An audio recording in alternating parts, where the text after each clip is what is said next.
એ યાદશક્તિના સંદર્ભમાં પ્રશ્ન છે. યાદ ન રહેવાના તો મેઇન કારણ શું છે યાદ ન રહેવાનું? કે કોઈકને પણ જ્ઞાન આપવામાં વિઘ્નરૂપ થઈએ તો યાદ ન રહે. કર્મ સિદ્ધાંત એવું માને છે કે કોઈના જ્ઞાનમાં હું વિઘ્નરૂપ બન્યો હોય, કોઈને જ્ઞાન વધારે જોઈને મેં ઈર્ષ્યા કરી હોય, મારું જ્ઞાન થોડુંક ભગવાને વધારે આપ્યું એનો મને અહંકાર આવ્યો હોય, ઘમંડ આવ્યું હોય, તો પછી જ્ઞાન ચડે નહીં. આ કર્મ સિદ્ધાંત એવું કહે છે કે જ્ઞાન અને જ્ઞાનીનો અહંકાર કર્યો હોય, જ્ઞાનીને જોઈને ઈર્ષ્યા કરી હોય તો આપણને જ્ઞાન ન ચડે. આ કારણ. હવે યાદશક્તિ વધારવા માટે શું કરવું? તો પહેલો ઉપાય છે કે કોઈકને જ્ઞાન આપવામાં સહયોગી બનો. હવે માન લો કે તમે પુસ્તક એફોર્ડ કરી શકો છો, તો તમે પુસ્તક ખરીદીને જેને જરૂર છે એને આપો. એટલે તમે બીજાને જ્ઞાન આપવામાં અપ્રત્યક્ષ રૂપે મદદ કરી.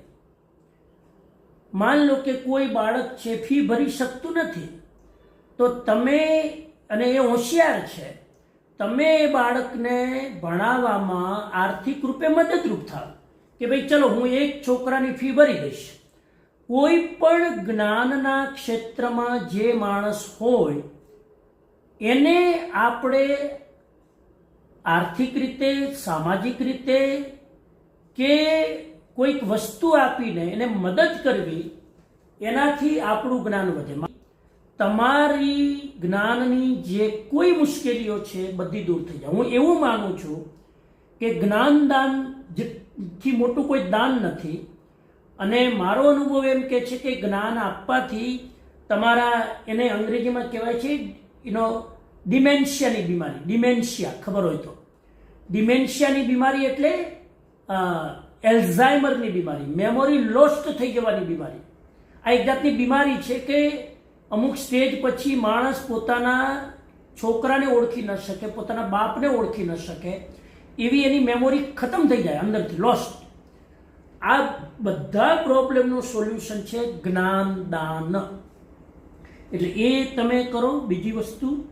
ત્રીજી વસ્તુ, સતત મેં તમને કીધું કે વાંચો, અને વાંચવાની સાથે જે મહત્વના મુદ્દા છે એની નોટ્સ લેવાની ટેવ પાડો.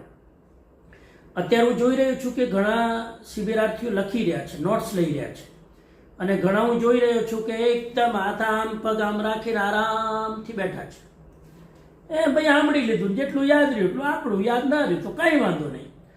આ જે જ્ઞાન પ્રત્યેની ઉપેક્ષા છે કે આદર છે, એ જ આપણા જ્ઞાનના વિકાસ માટે મહત્વનું છે. એટલે નોટ્સ લેવાની ટેવ રાખવી જોઈએ, મુદ્દા લખવાની ટેવ રાખવી જોઈએ. એનાથી યાદ જલ્દી રહે. અત્યારે તમે સાંભળતા સાંભળતા મુદ્દા લખવાની ટેવ હશે ને તો તમને જલ્દી યાદ રહેશે. ખાલી સાંભળી લો તો 10% યાદ રહે. લખવાની ટેવ પાડો તો 40-50% સુધી તમે પહોંચી શકો. અને પછી એ જ વસ્તુ તમે બીજા સાથે શેર કરો એટલે 100% યાદ રહે. તો આ વસ્તુ પણ આપણે ધ્યાન રાખીએ. અને છતાં યાદ ન રહે તો સરસ્વતીનો મંત્ર, સરસ્વતીનો ફોટો રાખીને ઓમ એમ ઓમ, એ સરસ્વતી મંત્ર છે, એનો 27 વાર અથવા 108 વાર જો આપણે નિયમિત જ્ઞાન મુદ્રામાં બેસીને ધ્યાન મુદ્રામાં રહીને એનો જો જાપ કરીએ